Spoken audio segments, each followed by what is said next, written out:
We choose to go to the moon in this decade and do the other things, not because they are easy, but because they are hard.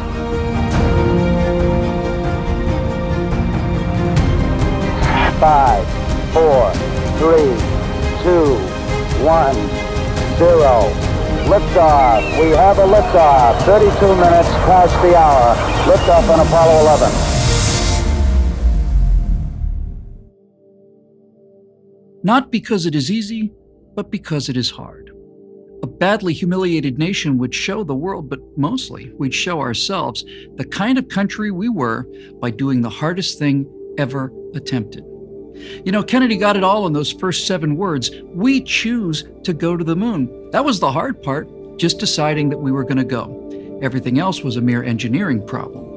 Now, in part 1 of what we saw, we'll start with the real-time catastrophe that was unwinding behind the images of a model LEM landing on a plaster moon. And then, to really understand why we made this commitment, we'll go back to before the beginning of the space race, into the world of cap guns and cowboys and Indians, of fallout shelters and H-bombs, and of the steady beeping from a 1,000-pound Soviet cylinder as a dead dog flew over our country 16 times a day. Roger, understand. Go for landing.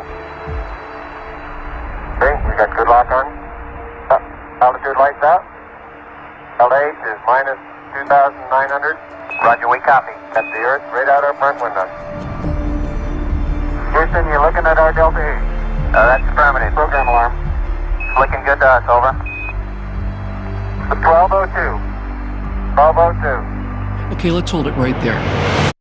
Neil Armstrong and Buzz Aldrin are almost exactly halfway from the start of PDI, that's the Powered Descent Initiation, and touchdown on the lunar surface. They're standing side by side in an ungainly, asymmetrical, shockingly delicate vehicle named Eagle. They have about 5 minutes left until touchdown. They have simulated this scenario hundreds of times before. The entire point of simulation is to make the simulator tougher than reality. Any number of glitches, failures, spikes, cutouts, runaway thrusters, ice in a fuel line, loss of communications, loss of radar, loss of the flight computer, all of it. Everything that could possibly go wrong on this final 5 minutes of the last decade of effort, death, triumph, humiliation, and sacrifice had been dished out to Armstrong and Aldrin in various combinations and at the worst possible moments. So when Neil Armstrong mentions he's got a 1202 error on the flight computer, sounds like just another routine hiccup. But here's the thing. Neither Neil Armstrong, nor Buzz Aldrin, nor any of the hundreds of men monitoring this final phase of this ultimate mission, none of them have any idea what a 1202 error is. They've never seen it before. The ground controllers have never seen it before, and it's never been simulated. There's never been a procedure written to deal with it. All they know is that halfway down to the surface of the moon, with 600 million people back on Earth listening live to their every word, they suddenly do not have altitude or range data from the flight computer. Neil and Buzz have just finished rolling their lunar module, the Eagle, from a Windows down to a Windows up position. Now, just a few seconds before the computer failure, they felt as though they were looking up at the moon as it scrolled gracefully past the 2 large triangular windows on the LEM. But once completing that scheduled roll maneuver, they not only cannot measure the distance to the surface, they can't even see it. They are as high above the moon as your typical commercial jet flight is above Earth, let's say 30 Empire State Buildings stacked one on top of the other. And they have lost the only piece of flight hardware that had not been rigorously flight tested on a previous mission, their flight computer and their ground surface radar. Now, hadn't been flight tested because no one had ever had to use it before. At 33,500 feet, they are 15,000 feet lower than the point at which the dress rehearsal flight, Apollo 10, had aborted to orbit as planned. So let's just back up a second and listen to that again. Program alarm. It's looking good to us, over. 1202. 1202. Put yourself in Armstrong or Aldrin's place. You're both standing in a ship about the size of a bedroom closet, not a walk-in closet, just a decent-sized closet. A few seconds ago, you were looking at the moon getting closer and closer, and it was not only getting closer, it was getting closer faster. And of course, it's not just the two of you in that fragile metallic insect that's hurtling towards the surface of the moon. 600 million people, every single person on Earth with access to a television set, are with you as well. 375,000 engineers, technicians, computer specialists, flight surgeons, lunch ladies, and bathroom scrubbers are up in the Eagle with you as well, an entire army of people who've given everything they've had over the last 10 years to get to these next 5 minutes. 5 dead astronauts, close friends, every one of them, are in that lunar module, and so is a young president who dared them to do it, shot through the head 5 years, 7 months, and 29 days earlier. If they can't resolve this 1202 error, and quickly, it could be the end of the mission, the end of the promise, and perhaps the end of their lives. So, listen to the tone. Program alarm. Looking good to us, over. 1202. 1202. Since every single ounce that went down to the moon's surface had to slow down, stop, come back, and then take off again, carrying the weight of the computer that they wanted was just out of the question. Now, their solution was an elegant one. Take a much simpler and lighter machine and then divide all of the data it needed to process into groups based on priority. The computer would then do whatever calculation it could in a certain allotted time and then move down the stack to work on the next set of instructions for several hundredths of a second and then proceed to the third set and so on. Now, this way, it could do the work of the much heavier machine that could handle all of these computations simultaneously. Now, Garmin had a theory. At certain times during the descent, a great deal of data, top priority data, was coming rapidly from the radar altimeter, not to mention all of the other calculations the computer had to perform. A 1202 error was a stack overflow. When the workload became too high to perform in the allocated time, the computer would skip to the next task and it would overload again. Now, there was a simple solution to this, and that is reboot the computer. And so that's what the machine was designed to do. Restart every single time it got an overflow error. Now, fortunately for Neil Armstrong and Buzz Aldrin, this only took about a second. That's not only how simple the machine was, it's also a measure of how simple the math was. Now, hang on for another second or two, and you will hear Neil Armstrong, who took manual control of Gemini 8 as it was tearing itself to pieces in Earth orbit.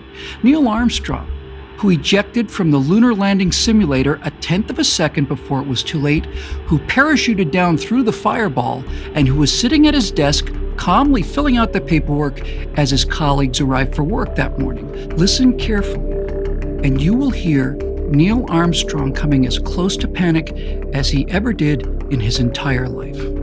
Give us a reading on the 1202 program alarm. Roger, we got you. We're going at alarm. So, the descent continued, and I watched it happen. Me and the rest of the human race back on July 20th, 1969, and this is what we saw.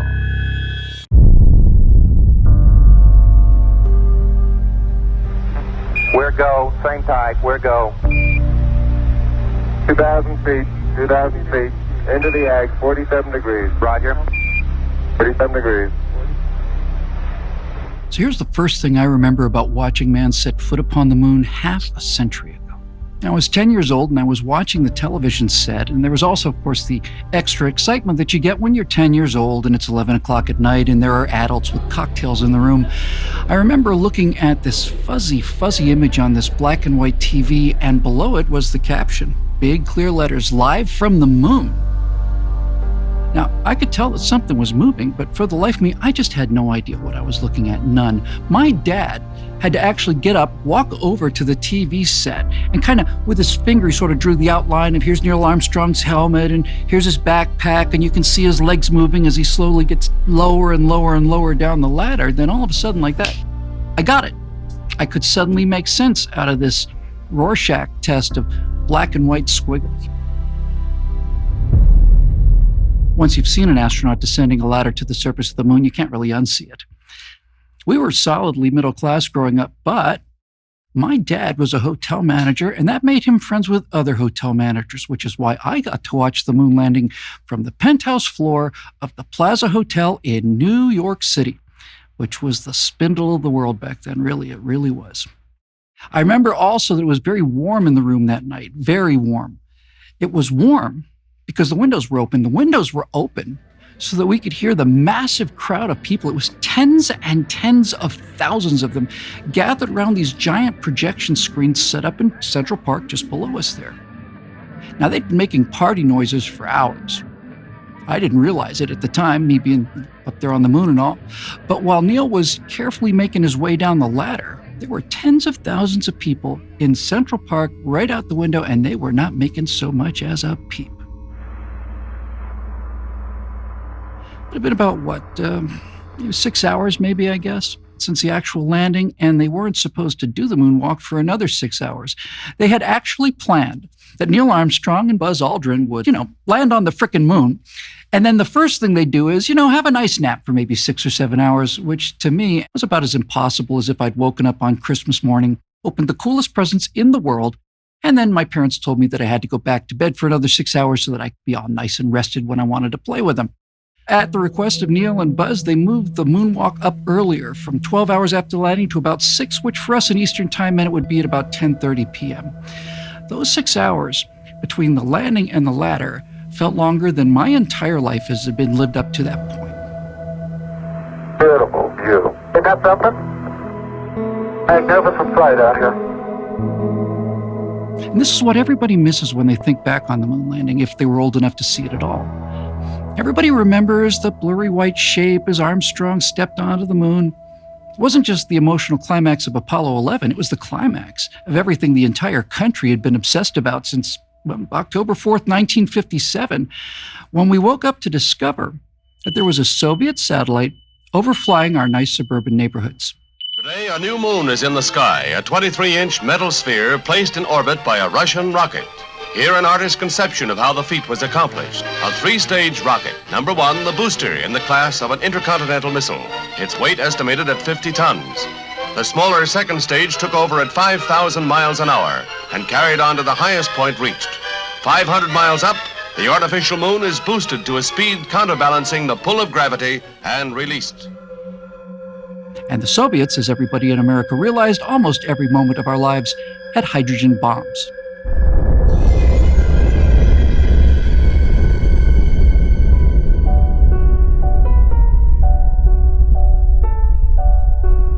Houston, I'm getting a little fluctuation in the AC voltage now. Looking good. You're still looking good. It's coming up 3 minutes. The Eagle had landed at 4:17 p.m. Eastern Time on July 20th, 1969. There was no live video of the landing itself. Everybody forgets that. No, we were all staring at that big countdown clock with those big blocky 1960s Chiron effect digits. And during the entire descent, during the late afternoon Eastern Time, all we got to watch was kind of a simple animation of the lunar module, and it's flying sideways, and there's a 2-second loop of flames coming reassuringly out of the descent engine, and the clock is counting down, and we and the rest of planet Earth, well, we're all just watching this cartoon together. Okay, I'm still on flu, so we may tend to lose as we gradually pitch over. We weren't getting video, but we could hear the radio transmissions between Eagle and Houston. Let me try auto again now, see what happens. Roger. And after a few minutes, the cartoon lunar module was no longer flying sideways. Now we saw a different cartoon, kind of a cell animation. We're looking down and we can see the footpads out in front of us, and the craters are kind of slowly scrolling past. And then the next shot is, okay, we got a painting of the moon here, and off in the distance there's a tiny little fuzzy white speck. It's a little animated lunar module, and it's getting lower and lower, and we're watching, and the countdown clock goes to 0, and the second it goes to 0, ta-da, there it is in all its glory, a plastic lunar module on a plaster moon with big rocks in the foreground to know that we're actually down on the surface. Despite what we were seeing in the animation, the actual LEM wasn't on the moon yet. We didn't know that. CBS News didn't know that. The guys at Mission Control knew from the telemetry that they hadn't landed yet, but even they didn't really know why. So for a little over 30 seconds on July 20th, 1969, there were only 2 people who knew exactly why the moon landing hadn't happened yet.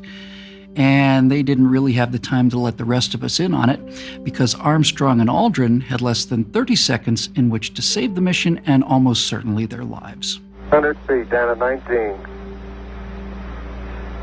540 feet down at 30 and at 15. Now, most people know what the lunar module looks like. Some of you may have even seen a full-size mock-up or perhaps even actual lunar module number 2, which is at the National Air and Space Museum. It never flew because lunar module number 1 on the unmanned Apollo 5 mission performed so well in Earth orbit that they decided second unmanned test was unnecessary. But here's what most people don't realize about the lunar module, like lunar module 2 at the Smithsonian. What you're seeing there has been modified for display. And the reason that it's been modified is that the lunar module had to be so light and therefore so fragile that if you had lowered the actual Eagle from Apollo 11, the lunar module, if you lowered it slowly by a crane onto the floor of the museum, the second that cable went slack, the legs would snap and the vehicle would fall over. The lunar module is not strong enough to support its own weight here on Earth.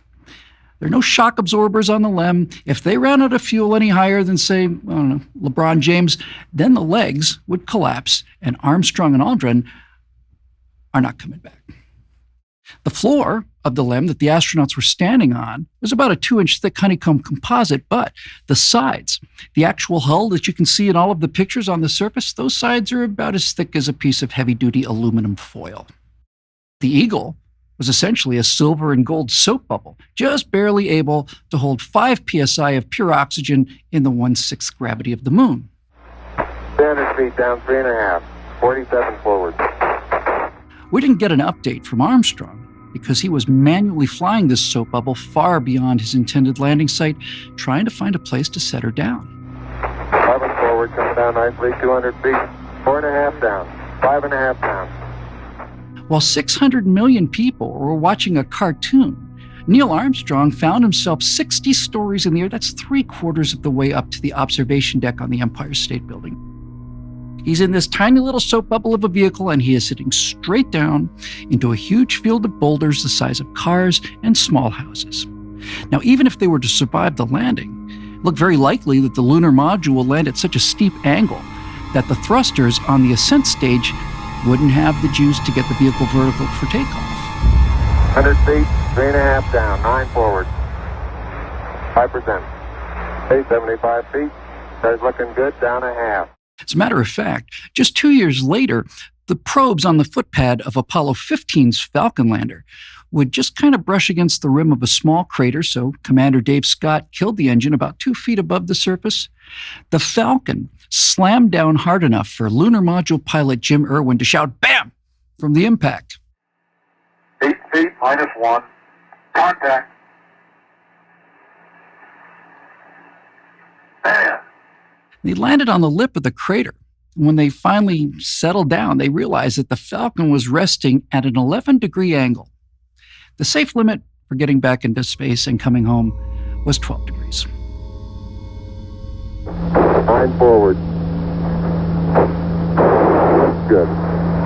In 20 feet. Now, early in the descent, with the Eagle aligned in such a way so that the moon appeared to be kind of scrolling majestically above the windows, Armstrong was able to identify a small ridge called Boot Hill. He'd been practicing this for years.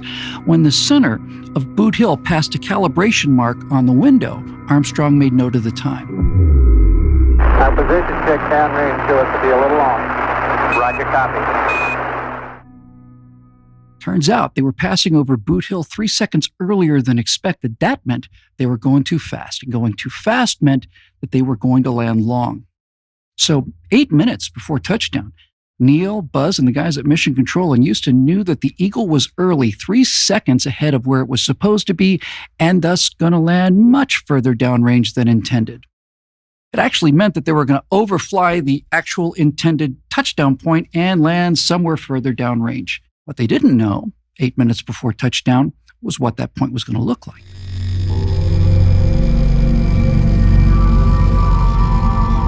So while the entire world, including the 10-year-old boy at the Plaza Hotel in New York, watched the cartoon landing proceeding perfectly, Mission Commander Neil Armstrong made a decision. He told the flight computer, and I swear to God, Star Wars fans, this is absolutely true. He told the computer to Execute Order 66. Line 66 on the computer gave him manual control of the lander, and the first thing that he did was virtually what every pilot who'd ever have an engine failure did, and I've had 3 of them myself personally, and that is instinctively he pushed the nose down.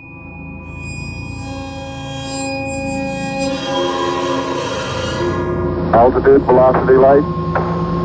3.5 down, 220 feet.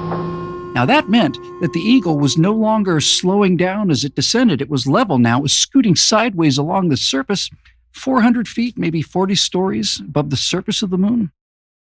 Now, if you listen to the audio, you can hear a couple of psh, psh sounds like somebody opening a can of beer.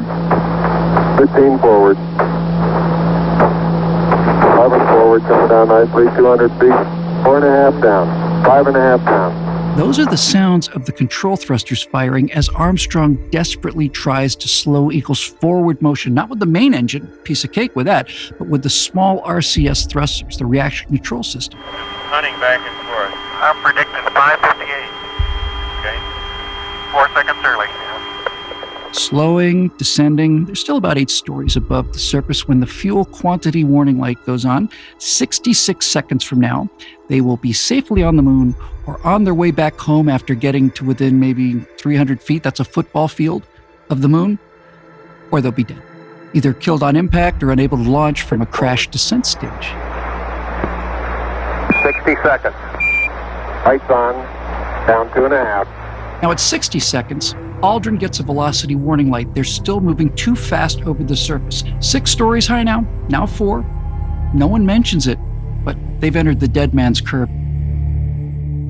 In 40 seconds, they're either going to be on the moon or in it. They are too low now to have time for a successful abort. They're either going to land safely or they're going to die. 40 feet down, 2.5. Picking up some dust. 30 feet, 2.5 down. Great shadow. Now, for several seconds, the descent engine has been raising dust from the surface. Now, with 30 seconds of fuel left, there's so much dust they can hardly see the surface in order to make the landing. But this dust isn't like anything they or anyone else had ever seen, not billowy puffs of smoke like on the cartoon landing animation some 30 seconds earlier. Now, this dust is being blasted out from underneath at high speed, looking exactly like it took a really high-pressure water hose and just blasted it down onto a concrete driveway. No one had ever seen this before, dust behaving like water. No one's ever seen dust move like this before because there isn't a vacuum chamber big enough to fit the lunar module, not anywhere in the world.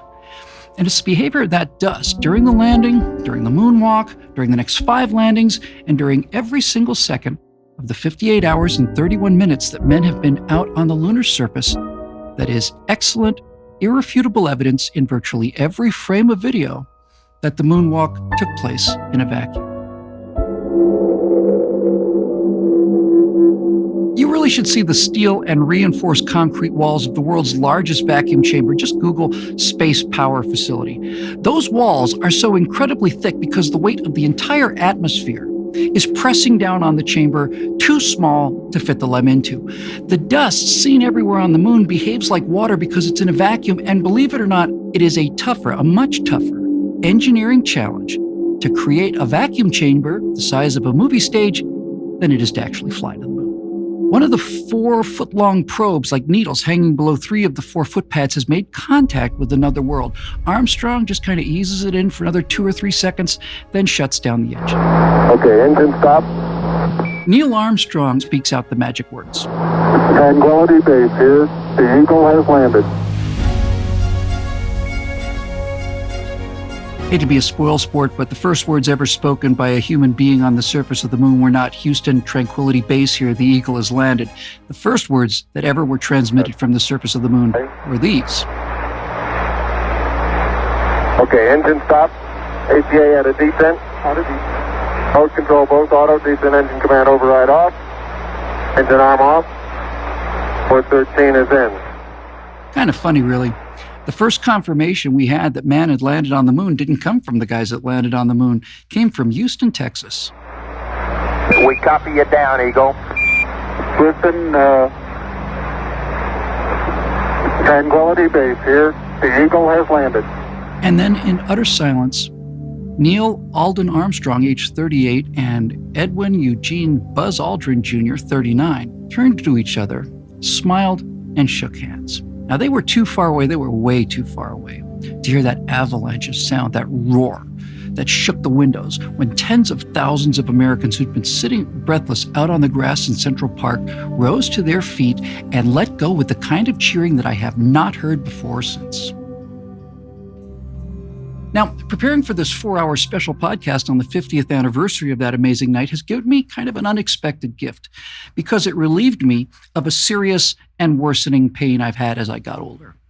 It has hurt me. It has actually crushed me, really, to see that more and more people believe that this event never happened. In fact, to be honest with you, it really pisses me off. But putting together the material for this 4-part podcast has made me realize why so many people feel this way these days. Look, if the moon landing were presented to me the way it's been presented to them, to most people these days, namely something that just kind of parachuted into our lives one day, then landing on the moon would have seemed like such an incredible feat, a near miracle, and therefore tough, if not impossible to believe in, especially when people point out things that, while easily explainable, don't seem to make a lot of sense. Lack of stars up in the sky, for example.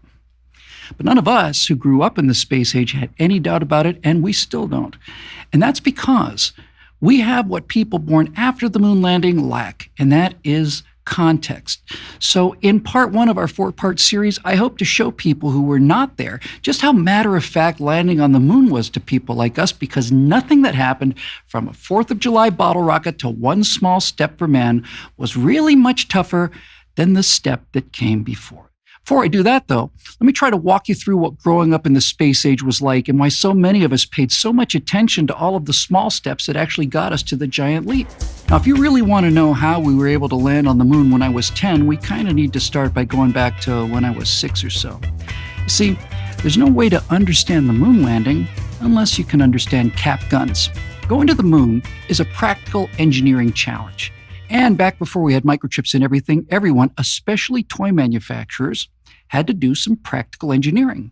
So, what do you do when you would really like your cowboy pistol to go bang?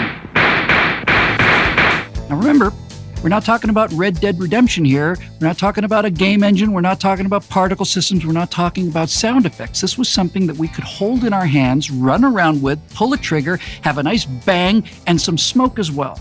So forget about going to the moon. How do you solve that problem? Cap guns, Scooter. We all had cap guns. And by the way, a cap gun is absolutely awesome. We had these chrome 6-shooters, cowboy guns, Colt revolvers, And when you pull the trigger, that gun should make some kind of noise. So they invented something called caps, which is where the phrase bust a cap on somebody comes from. Caps were little tiny bubbles of real gunpowder laid down on a thin roll of red paper, and there were holes on each side of the strip.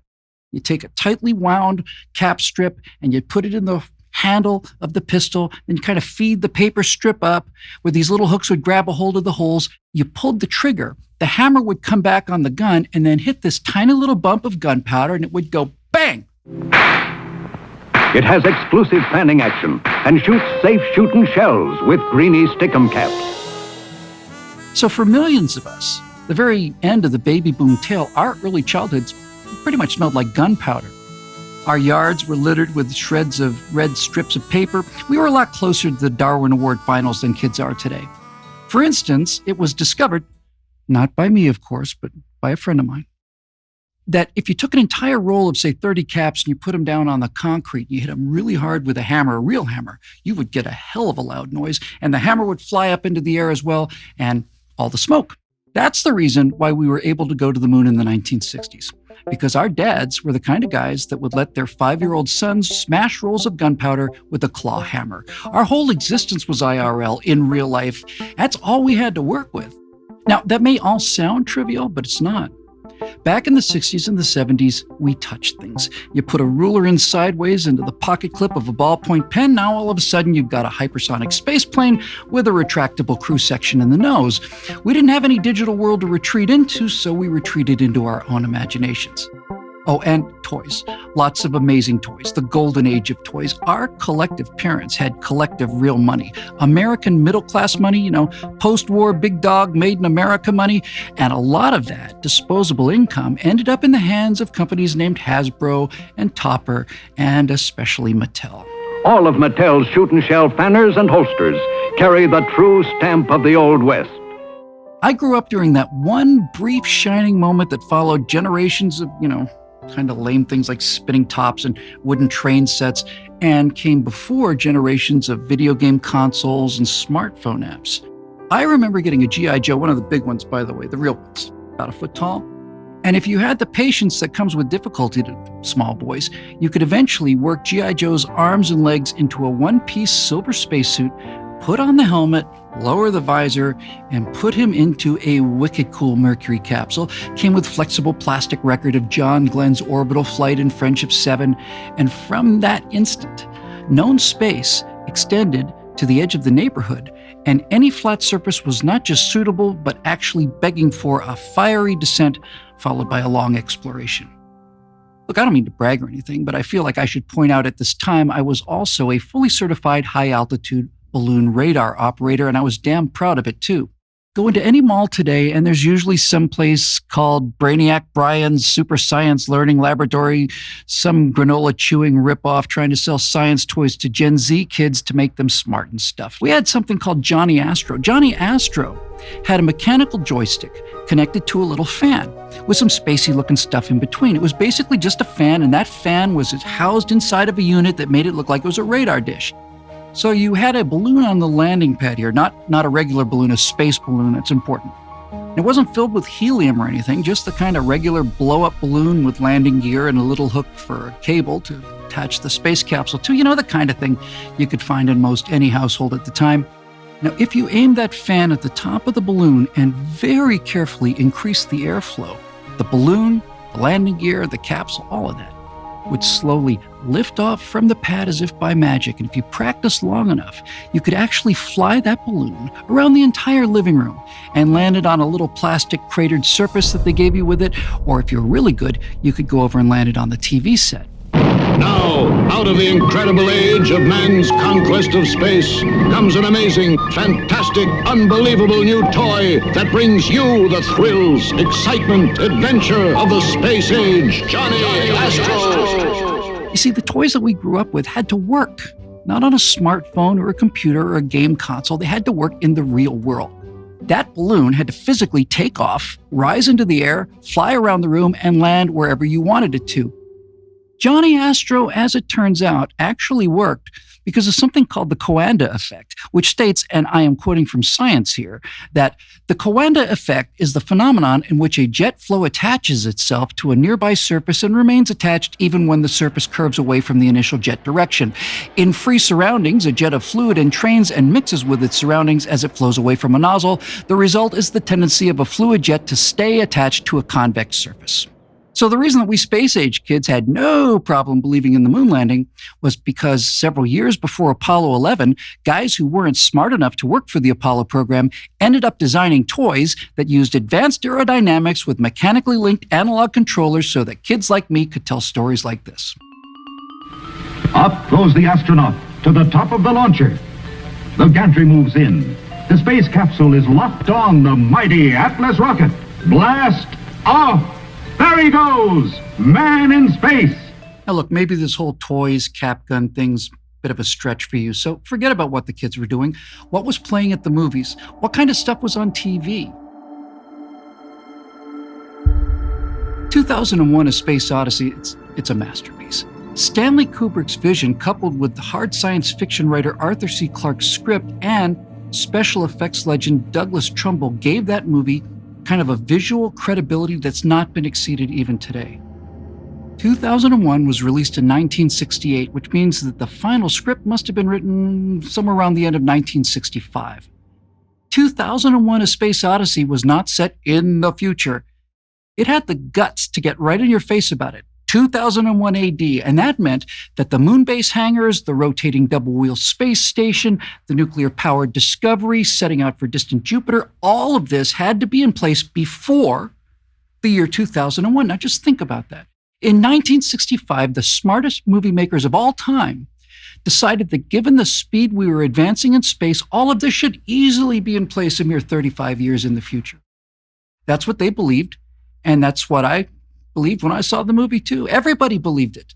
A year before the actual landing, we weren't impressed by the thought of some spindly little lunar module on the surface. That was going to happen, and it was inevitable. We expected there would be cities on the moon by the year 2001, and no one seemed to doubt this in the slightest. At the polar opposite of the understated seriousness of 2001, on television we had Lost in Space. The last 2 seasons of that 3-season show were simply awful. Jonathan Harris as Dr. Smith turned in the kind of performance that would cause New Orleans drag queens at the Mardi Gras parade to ask him to kind of tone it down a little. But that first season, the one in black and white, was actually a pretty good space adventure. And I bring this up because right around the same time as 2001: A Space Odyssey, Lost in Space creator Irwin Allen had to pick a launch date for the Jupiter 2. It had to be something far enough into the future to make a nuclear-powered, anti-gravity flying saucer carry a family at hyperlight speeds to Alpha Centauri. So what seemed like a reasonable amount of time for all of this to be ready if you're sitting there in 1965? Well, the date they ended up with was October 16th, 1997. That was the launch date for the Jupiter 2. We picked those 2 dates, 2001, 1997, because to us, things were moving so fast and so incrementally that to set them even further in the future, 2020, let's say, that'd cause audiences to scoff because everybody knew we would be much, much further along by then. In the beginning, man created the bottle rocket. We know that in 220 AD, the Chinese were using things pretty much identical to regular bottle rockets to help increase the range of their arrows. A bottle rocket is pretty simple, really. Just pack some gunpowder into a stiff paper tube. You light the fuse, the chemicals react. They heat up, expand, and that hot expanding gas has nowhere to go, but it's got to go someplace, so the tube goes bang or boom, depending on how much gunpowder you decided to use. But if you take that same firecracker, cut a small hole in one end, then the tube doesn't explode because that expanding gas has someplace to escape to, namely out the tail end of the rocket. In fact, it used to be a common misconception that rockets work by pushing against the air. But that would mean a rocket wouldn't work at all in the vacuum of space when, in fact, they actually perform much better up there than they do down here. The expanding gas is pushing against something, all right, but it's pushing against the inside of that tube that doesn't have a hole in it. All of the gas goes out one end. That's the action. And in an equal and opposite reaction, the rocket moves in the other direction. And the more energetic that gas expansion is, the more powerful your rocket will be. Just before the turn of the last century, in the late 1880s and early 1890s, a kid climbed a tree, tried to figure out what it would take for him to fly to Mars. Now, he soon realized that these little pissant bottle rockets burning solid fuel like gunpowder didn't get nearly hot enough or burn long enough. He eventually came to the conclusion that the answer was better living through chemistry. That boy, named Robert Goddard, discovered something that is very, very cool. He built the first liquid-fueled rocket in history, and in doing so, he discovered the raw power of oxygen. Let's say you're buzzing around in a propeller airplane. It's powered by an internal combustion engine like your car is. Valve opens, air comes in, fuel gets added, the valve closes. The upward motion in that now sealed cylinder compresses the mixture, a spark fires, the air and gas explode, pushes the piston back down, which turns a crank connected to other pistons doing the same thing. That rotary power is transmitted through an axle to spin the propeller, and so far so good.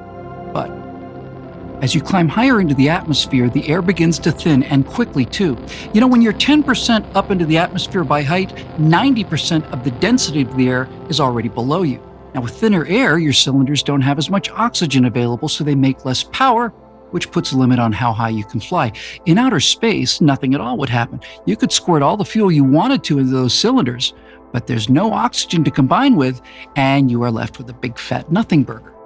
Then some genius comes along with a bright idea. What if we took something like a blow dryer, let's say, and used it to force more of the thin air into the cylinder? If you could compress enough of it into the cylinder, then you've got thick air again.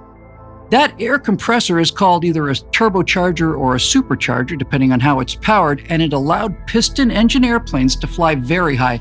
The P-51 Mustang from World War II could reach 40,000 feet, which is higher than your average commercial jet flies, much higher.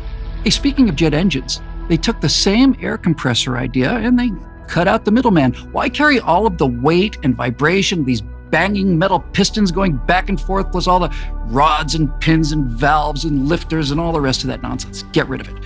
Why not just take some air, compress the living hell out of it, squirt in some kerosene, drop a match in there, and let the gas just explode out the back?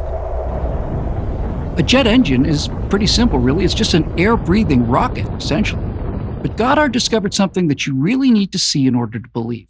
Now, don't try this at home, kids, because if you do, best case scenario is you won't have any hair left on your body. But you can go out and search YouTube for what happens if you take a regular charcoal grill, just a regular backyard barbecue kind of thing, let the thing settle down till it's just glowing coals, and then add oxygen that has been compressed to the degree that it's not even a gas anymore, but rather a super cool liquid. It's just absolutely astonishing. It turns your barbecue grill into a Michael Bay movie. You're not adding any fuel, still the glowing charcoal briquettes, but what you're doing is you're giving that little bit of fuel all of the oxygen it can eat, and like Robert Goddard, you will be amazed at what comes out of that. Goddard's liquid rocket looks something like a bong tied to a swing set. Doesn't look much like a rocket at all, but it flew all right, flew like hell, thanks to the power of liquid oxygen. And even better, by playing with the mixture, a liquid rocket can do something really important that a solid rocket can't do. That is throttle up and throttle down. And so on March 16, 1926, Robert Hutchings Goddard, 44 years old, began the space age by launching the world's first liquid-fueled rocket, with a configuration that's powered pretty much every rocket ever since then: fuel tank, LOX tank, combustion chamber, and exhaust bell. Goddard, as it turns out, was widely ridiculed and kind of ignored here in the United States, but one place was paying close attention to his work, and that place was Germany. It was 1934 years before Hitler came to power and developed his own kind of unique interest in the potential uses of rocketry. But it wasn't Hitler's National Socialists, it wasn't the military, it wasn't German corporations that picked up the torch. It was a group of young, nerdy hobbyists who started a rocket club just for fun. And it soon became clear that the brightest of these bright lights was a very young, very handsome, charismatic, passionate genius, and his name was Werner Magnus Maximilian Freiherr von Braun. Von Braun's contribution to the American space program is just immeasurable. It's simply not possible to list all of the strategy, designs, hardware, and raw genius that Werner von Braun and his team of 1,600 German scientists brought to the table after World War II. However, the participation of von Braun and the rest of those formerly German and now newly minted American rocket scientists cast the only moral shadow over the entire space program. Von Braun led the team that developed the A4 rocket. It is a stunning technological feat and a quantum leap forward in rocket design and engineering. If the A4 doesn't ring a bell, then perhaps Adolf Hitler's insistence that the weapon be renamed to Vergeltungswaffe II, Vengeance Weapon Number 2, the V2, that may ring a bell. You know how many of those were built during World War II? How many V2s? Take a guess. 5,200 of these were built during the war, most of which were aimed at London, with several targeting the landing beaches on and after D-Day. And by the way, these 5,000 V2s killed about 2,500 people. That means they had to launch 2 missiles to kill 1 person. The moral controversy over Werner von Braun and the other 1,600 German scientists recruited by the United States in Operation Paperclip immediately following the war is an issue that's been debated since it began in 1945. Now look, I certainly don't intend to make a case here one way or another. All I can do is give you my personal opinion, and while I'm dealing with von Braun specifically now, I find the same argument pretty much applies to virtually all of the German scientists recruited after World War II. Those thousands of V2 rockets were largely constructed by prisoner labor in concentration camps. Now, while these were work camps and not specifically death camps, extermination centers like Auschwitz or Treblinka, nevertheless, an estimated 12 to 20,000 people died during the construction of the V2 rockets. Those are serious charges. Keep this in mind, millions of people in the United States, Great Britain, Russia, Italy, Germany, Japan, and many other countries were working in the munitions factories of their respective countries at the time. Actually joining the Nazi Party, however, is a more serious issue.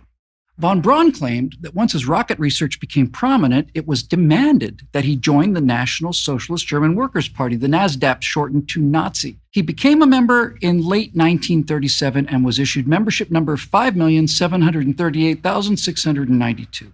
Here's the thing to remember. This was 2 years before the outbreak of open war and 7 or 8 years before the full extent of Hitler's genocide became known to the public. More compellingly, Von Braun joined the Nazi Party 4 years after Adolf Hitler became chancellor and a full 14 years after Hitler and the Nazis gained national notoriety for the beer hall push. Now, look, clearly seems to me anyway, that if Wernher von Braun had been a true believer, he could and would have joined the Nazi Party far, far earlier.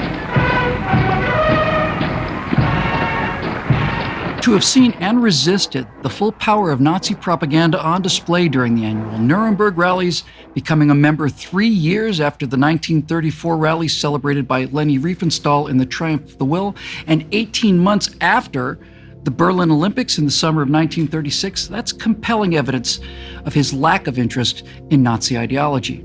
Now, von Braun similarly claimed that he was forced to join the SS as they were determined to, quote, get a finger in the pie, unquote, of the prestigious V-2 program. This also seems plausible to me. And it is critically important to note that the Allgemeine SS that Himmler pressured von Braun to join was specifically created to exclude it from the Waffen-SS, which was the armed body that oversaw the concentration camps, execution squads, and the massacres of Allied prisoners of war.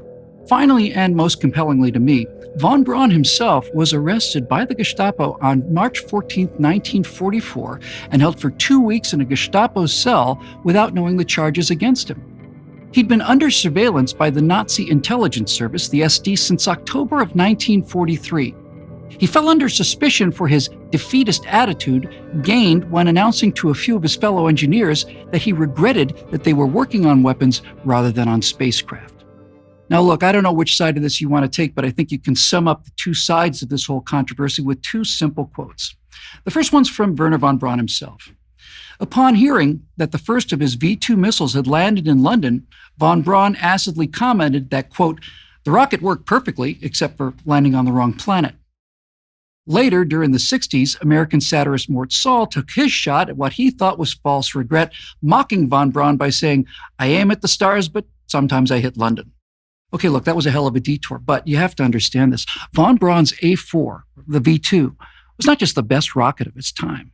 It was the only rocket of its time. There was simply nothing like it. It was quite literally in a class of its own. On the 24th of October in 1946, American scientists replaced the V-2 warhead with a camera. They got back a grainy image of the curvature of the Earth with cloud formations floating over their shadows for good measure. It was the first time that our home planet had ever been photographed from space. But the first manned spaceflight would be a full 15 years into the future. Considering it only took 8 years to go from Yuri Gagarin to the moon landing, that seems like a pretty stagnant time. That period, from the end of the 40s and all the way through the 50s, was the era of the sounding rocket. Now, sounding rocket was just another name for research rocket. We spent the entire decade of the 50s just getting the fundamentals of rocket flight solidly in place. The first sounding rocket was called the Wac Corporal. It's a rocket that has a dear place in my own heart since it was the first flying model rocket I ever built. Now, depending on how you decide to look at it, the Wac Corporal was either a very, very big toy rocket or a very, very small real. By itself, wouldn't have been such a big deal, but the Wac Corporal was not designed to fly by itself. There may have been some very simple experimentation using very small rockets prior to the launch of the Wac Corporal, but it was, for all intents and purposes, the second stage of the world's first functioning multi-stage rocket. The first stage carrying the Wac Corporal was the A4 or V-2 rocket developed by von Braun's team during World War II. They simply just chopped off the nose a little and they stuck the Wac Corporal on top and let her rip. It took us the better part of 10 years to get the hang of rocket staging, which is an important enough concept for us to take a minute on.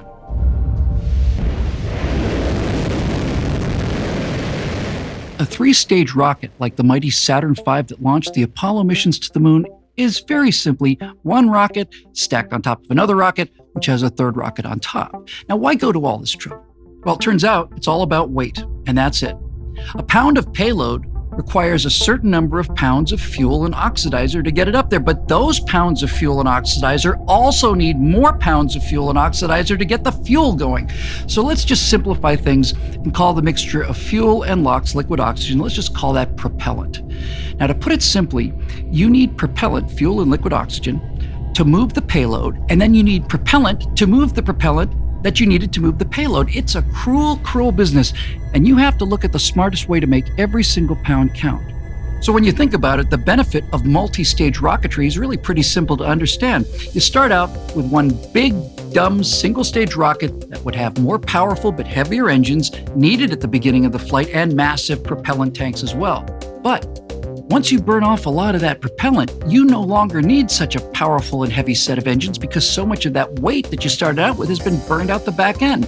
So the smart play is to have the big tanks and the big engines to get the stack up off the pad, and just when you're up and moving, you drop the heavy engines and tanks and you light the smaller and lighter engines and fuel tanks of the second stage. And likewise, when the propellant on the second stage is gone, it's just dead weight, cut it loose and fire up stage 3. There's also a smaller second benefit. Rocket design is critical. The exhaust bell of a rocket nozzle can be configured one way to be most efficient in an atmosphere, or you could design one so that it would work more efficiently at high altitudes, or even one that gave best performance in the complete vacuum of space. Now, with staging, the first stage engines are designed for maximum efficiency in thicker air. Second stage engines are optimized for thinner air at higher altitudes, and the third stage engine is optimized for performance in no air at all. By the end of the 50s, we were getting staging down pretty solidly. I remember building another rocket model as a kid and was a little put off by one of the decals that had the word IGY on it. And who the hell is IGY? IGY, IGY, stood for the International Geophysical Year. 67 countries from both the East and West combined resources to advance the Earth sciences. Now, there were multinational research stations in Antarctica, and all around the world, they were studying things like auroras, geomagnetism, ionospheric physics, oceanography, plate tectonics, seismology, and solar activity. As early as 1955, the United States had announced plans to launch the world's first artificial satellite during the International Geophysical Year. Project Vanguard, that was the satellite program, would be handled by the Naval Research Laboratory, and it would be firmly anchored in the multi-stage sounding rocket tests that were then going on in full swing. 4 days after the U.S. announcement, the Soviet Union announced that it had plans to do the same. And out of these two innocent-sounding press releases about satellites during the International Geophysical Year came the actual driving force that put Americans on the moon on July 20th of 1969, and that was the space race. There really wasn't a whole lot of interest in artificial satellites in the cowboys and Indians days of the 1950s. As the world's most technologically advanced country, it was just a matter of time, of course, before we put the first artificial satellite into Earth orbit. And the fact that the newly designed Vanguard rockets were exploding, one at 2 seconds into the flight and the next try at 55 seconds into the flight, didn't really seem that important, just kind of teething pains, really. And then everything changed. Today, a new moon is in the sky, a 23-inch metal sphere placed in orbit by a Russian rocket. And I think that this is one of the major reasons that more and more people have come to believe that the moon landings never happened. Because if you grew up around that general time, there was hardly a day that went by when you did not seriously expect the world to end, and in the near future as well. So kind of close your eyes and just imagine that it's the 3rd of October, 1957, and there you are. You're the 50s nuclear family, mom and dad, Sonny and Sis, experiencing the wonder of eating not at the dinner table, but rather on a rickety, collapsible aluminum tray upon which sits a technological miracle called the TV dinner. Peas and mashed potatoes neatly separated into little compartments so that you can watch Ozzie and Harriet in the peace and security of the richest and most powerful nation on the earth. And on October 3rd, 1957, all is right as rain, and the nuclear bomb shelter that you built out back is maybe starting to feel a little bit silly. Maybe you should have spent the money on a swimming pool like the kids wanted. But the next evening, October 4th, 1957, you and the fams are sitting at dinner, but this one's a little bit different. It's different because over your house right this second, a Soviet satellite named Sputnik 1 was beeping its way from coast to coast, and it didn't take much imagination to visualize a slightly larger Russian object descending over your city and putting an end to the entire shooting match. You are hearing the actual signals transmitted by the Earth-circling satellite, one of the great scientific feats of the age. Panic is way too mild a term for what this did to America. Having a metallic Soviet sphere beeping overhead every 90 minutes definitely tended to focus the mind.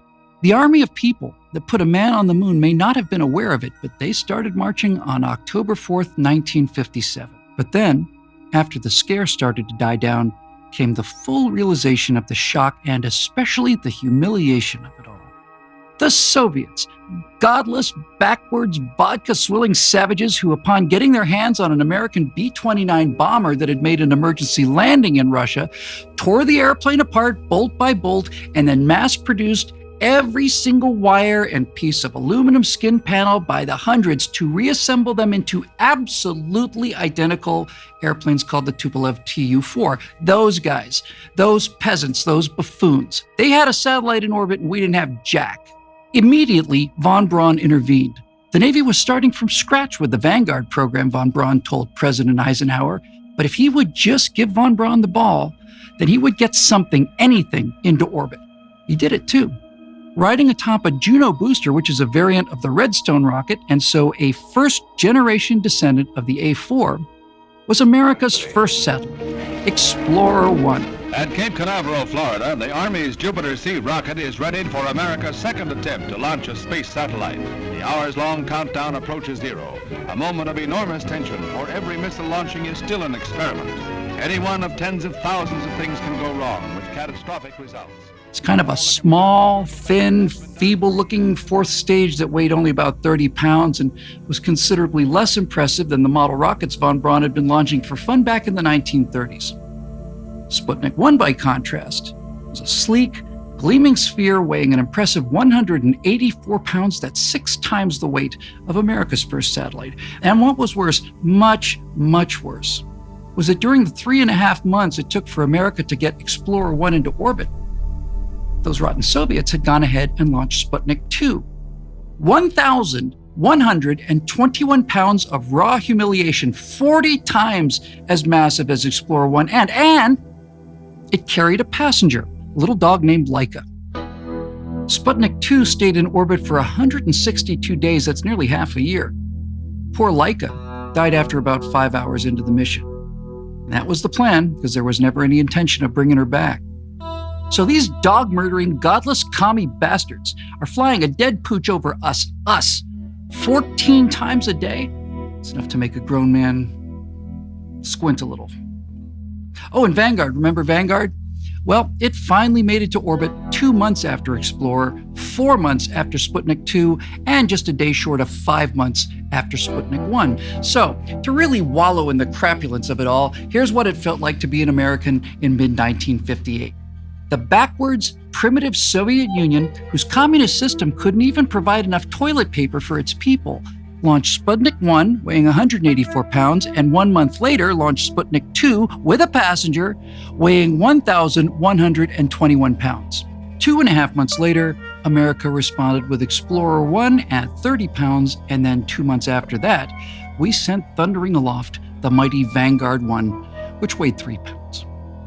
Soviet Premier Nikita Khrushchev jokingly referred to it as the grapefruit satellite. It's 1958.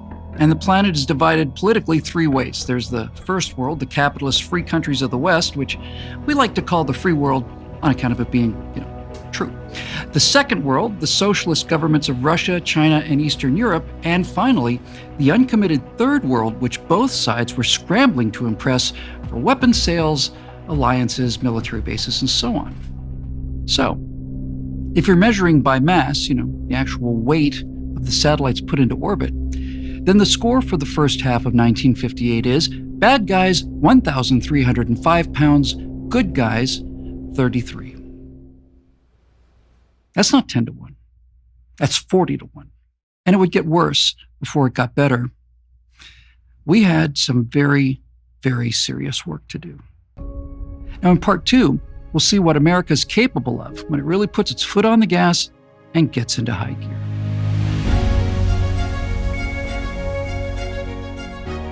Down by a combined throw weight of 40-1 in the opening stages of the space race, a humiliated Team USA discovers that the beatings will continue until morale improves. NASA's first astronaut is so famous that, like Cher and Sting and Madonna, he only needed one name. Meanwhile, Yuri Gagarin becomes the first man to fall to Earth. NASA's second manned mission nearly drowns the occupant, while the third one nearly fries him alive. A guy in a fat suit gets stuck in a doorway, and America puts the first sports car into space 50 years before SpaceX launches its Tesla Roadster. All of this and more on part 2 of What We Saw.